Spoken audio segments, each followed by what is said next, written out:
మనం చూస్తున్నాం దేశ స్టాక్ మార్కెట్లు అయితే ప్రెసెంట్ ఫ్లాట్ గా ముగిసినట్టు తెలుస్తుంది.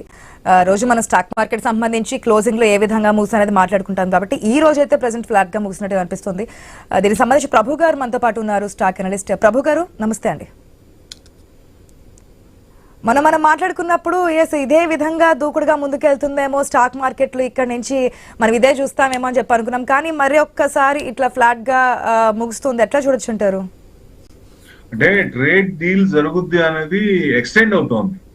సో నవంబర్ లో జరుగుతుంది, నవంబర్ లో జరగల. డిసెంబర్ అంటే డిసెంబర్ దాదాపుగా హాఫ్ ఆఫ్ ద డిసెంబర్ అయిపోయింది. డిసెంబర్ లో జరుగుతుందా, క్రిస్టమస్ లో జరుగుతుందా అంటే అది కూడా కొంచెం తగ్గుతోంది, హోప్స్ తగ్గుతున్నాయి. అంటే ఆయన జనవరిలో క్వాడ్ మీటింగ్ కి ఇండియాకి వస్తున్నారు కాబట్టి ఆ లోపల అవ్వచ్చు అనుకున్నాం. సో అది ఎక్స్టెండ్ అవుతుంది కాబట్టి, ప్లస్ ఐఎన్ఆర్ 90 అబౌవ్ 90 రూపీస్ 79 పైసా. ఐఎన్ఆర్ రోజు 15 పైసలు 20 పైసలు పెరుగుతోంది. అది పోను 100 రూపీస్కి వెళ్ళిపోతా, చూస్తే 100 రూపీస్కి వెళ్ళిపోయేటట్టుంది ఒక రకంగా చూస్తే.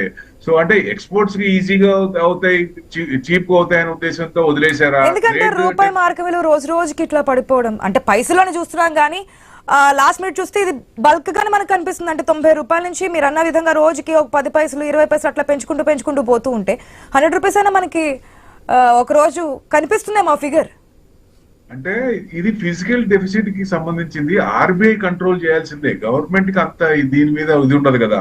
సో ఆర్బీఐ పని ఇది, దాన్ని తగ్గించాల్సిన పని. 88 కంటే బిలో తొందరగా రావాలి. అతి తొందరలో వాళ్ళు చేస్తా ఉన్నారు, 80% చేస్తారు. ఎందుకంటే ఇప్పుడు పెరుగుతున్న కొద్దీ ఎక్స్పోర్ట్స్ చీప్ అవుతాయి, ఎక్కువ పంపించవచ్చు, ఇంపోర్ట్స్ కాస్ట్ అవుతాయి. సో మనకి ట్రేడ్ డెఫిసిట్ ఉంది, ట్రేడ్ ఇంబ్యాలెన్స్ ఉన్నాయి. మన ఎక్స్పోర్ట్ ఎక్కువ ఉంది, ఇంపోర్ట్ తక్కువ ఉంది. సో అది చేసుకోవడానికి ఏదన్నా ఇట్లాంటివి సరే కొంత పెరిగినప్పుడు మనం అది చేసుకోవచ్చు అనే ఉద్దేశంతో వదిలేశారా? ఒక రకంగా చూస్తే వదిలేసినట్టే కదా. 90 రూపీస్ అంటే ఇప్పుడు ఐటీ కంపెనీస్ కంటే బెనిఫిట్ వస్తుంది సర్వీస్ ఓరియంటెడ్ కంపెనీస్ కి. అదే మీకు పిల్లల్ని పంపించాలనుకోండి, 90 రూపీస్ లో ఫీజు కట్టాలంటే చాలా కష్టం కదా డాలర్స్ లో కన్వర్షన్. సో కొంతమందికి ఎఫెక్ట్ వస్తుంది, కొన్నిటికి మేజర్ పెద్ద ఎకానమీకి పెద్ద ఎఫెక్ట్ రాదు ఈ ఐఎన్ఆర్ పెరిగిన వల్ల. సో అందుకని ట్రేడ్ అంటే ఫిజికల్ డెఫిసిటే కాబట్టి ఎకానమీకి అంత ఎఫెక్ట్ కాదు, స్లైట్ గా ఎఫెక్ట్ అవుతుంది పెరుగుతున్నప్పుడు. సో ఆ ఎఫెక్టే కనబడుతుంది. ఏదైనా 26,000 కిందకు వచ్చింది, మళ్ళీ 26,000 క్లోజ్ కింద అవ్వలేదు కదా, పైనే క్లోజ్ అయిపోయింది.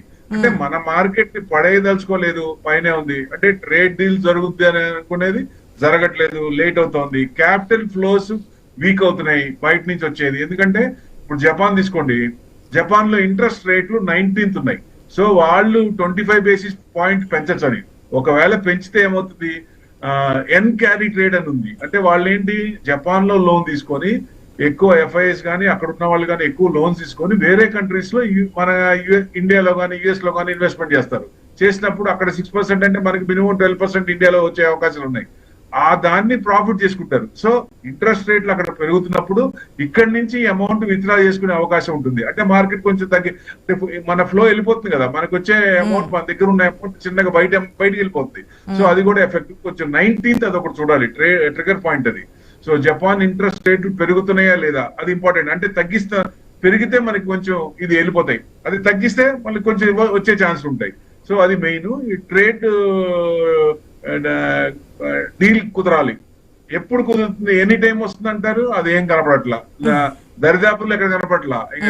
సో ఇంకా టైం పట్టేటట్టుంది. దాని వల్ల కొంచెం ఎక్కువ ఐఎన్ఆర్ కూడా కొంచెం పెరుగుతుంది అనిపిస్తుంది. సో డెఫినెట్ గా ఇది over a period me December లోపల జనవరి లోపల సెటిల్ అవ్వాలి, సెటిల్ అయి తీరాలి. ఎందుకంటే మళ్ళీ మార్కెట్ జనవరి నుంచి వాళ్ళు అలాట్మెంట్ చేసుకుంటారు. జనరల్ గా డిసెంబర్ 15th నుంచి 31st దాకా సెల్లింగ్ మోడ్ లో ఉంటుంది ఎఫ్ఐఎస్. ఎందుకంటే జనవరి ఫస్ట్ మంత్ లో మళ్ళీ అలాట్మెంట్ చేసుకుంటారు, ఏ కంట్రీకి వెళ్ళాలి, ఎక్కడ చేయాలని అంత రీసెర్చ్ చేసి రెడీగా చేసుకున్న తర్వాత దాన్ని బట్టి వెళ్తారు. అంటే మన అదేమో February 1st బడ్జెట్ ఉంది. సో బడ్జెట్ దగ్గర చూస్తారు, అక్కడ ఏం బడ్జెట్ లో ఏమైనా క్వశ్చన్స్ వస్తున్నాయా. ఇప్పుడు LTCG long term capital gains కానీ చాలా ఎక్కువ ఉన్నాయి మనకి. ఇదివరకు తీసేసి దాన్ని మళ్ళీ రీఎంటర్ చేశారు. అది కదా ట్యాక్స్లు ఎక్కువ, సెస్ జిఎస్టీ 4 స్లాబ్ నుంచి 2 స్లాబ్ చేశారు ఒక రకంగా. ఇంకా ట్యాక్స్లు ఎక్కువే కదా. సో ఆ ట్యాక్స్లు ఇంకా ఏమన్నా ఇన్కమ్ ట్యాక్స్ కానీ అట్లాంటిది ఏమైనా సవర్ చేస్తారా, కార్పొరేట్ రిబేట్ ట్యాక్స్ ఏమైనా ఇస్తారా? ఇప్పుడు ఎఫ్ఐఎస్ కూడా కంటిన్యూస్ గా అమ్ముతున్నారు కదా, రిలెంట్లెస్ గా అమ్ముతున్నారు. సో అది కూడా ఇంపార్టెంట్. అది కూడా వాళ్ళు ఎప్పుడు వెనక్కి తిరుగుతారు అనేది ఇంపార్టెంట్. సో 1.5 సంవత్సరం నుంచి అమ్ముతూనే ఉన్నారు. మనం ఇంత పెరిగినా, ఇంత అమ్ముతున్నా పడకపోవటానికి కారణం ఎవరు? Retail they. ఎస్ఐపి ద్వారా 32,000 crores వస్తున్నాయి. సో మార్కెట్ పడినప్పుడు వాళ్ళు ఇచ్చేస్తారు. అది ఎంతకాలం కంటిన్యూ అవుతుంది? సో ఎప్పటికైనా వాళ్ళు యూటర్న్ తిరగాల్సిందే కదా. ఎప్పుడు తిరుగుతారు? వాళ్ళకి కావాల్సింది ఇస్తే డెఫినెట్ గా యూటర్న్ తిరుగుతారు. వాళ్ళు బయటికేమీ వెళ్ళలేదు. ఇన్వెస్ట్మెంట్ ఐపీఓస్కి వెళ్తున్నారు, ఇన్స్టెంట్ గెయిన్ కోసం వెళ్తున్నారు కాబట్టి సో ఎప్పుడు ఈక్విటీకి టర్న్ అవుతారు అనేది important. So next year allotment జనవరిలో డిసైడ్ చేసుకొని మేబీ మన బడ్జెట్ February 1st కాబట్టి మార్చ్ మంత్ గ్యాప్ తీసుకొని April 1st నుంచి మార్కెట్ పెరగచ్చు అనుకుంటున్నాం. సో April 1st నుంచి మీకు డిసెంబర్ లోపల మార్కెట్ మోతీలాల్ కూడా ఇచ్చింది 30,000 ఇచ్చింది. సో అట్లనే జేపీ మోర్గన్ కూడా 29,000 ఇస్తున్నారు. సో బ్రాడర్ మార్కెట్ బాగుండొచ్చు. ఇవాళ కూడా బ్రాడర్ మార్కెట్ పడలేదు, ఇంత డౌన్ లో కూడా బ్రాడర్ మార్కెట్ పడలేదు. చూడండి, స్మాల్ క్యాప్ ప్లస్ లో ఉంది, మిడ్ క్యాప్ స్లైట్ మైనస్ లో ఉంది, పెద్ద డిఫరెన్స్ లేదు. ఆ రెండు కలిపి cap total market cap 470.4 last week. ఇప్పుడు చూస్తే 470.3 crores. సో పెద్ద డిఫరెన్స్ లేదు దాంట్లో. సో కొంచెం స్లైట్ గా ఉన్నాయి. పడటం ఆగింది అనుకోవచ్చు, వరుసగా పడుతుంది కదా. బ్రాడర్ మార్కెట్ డైలీ 1.5%, 1%, 2% పడతా ఉన్నాయి. అది ఆగింది ఒక రకంగా. సో 26,000 సైకలాజికల్ గా సపోర్ట్, స్ట్రాంగ్ సపోర్ట్ అనుకోవచ్చు. ఆ సపోర్ట్ పైనే ఉన్నాం, కిందకు వచ్చినా గానీ క్లోజింగ్ పైకి వస్తున్నాం.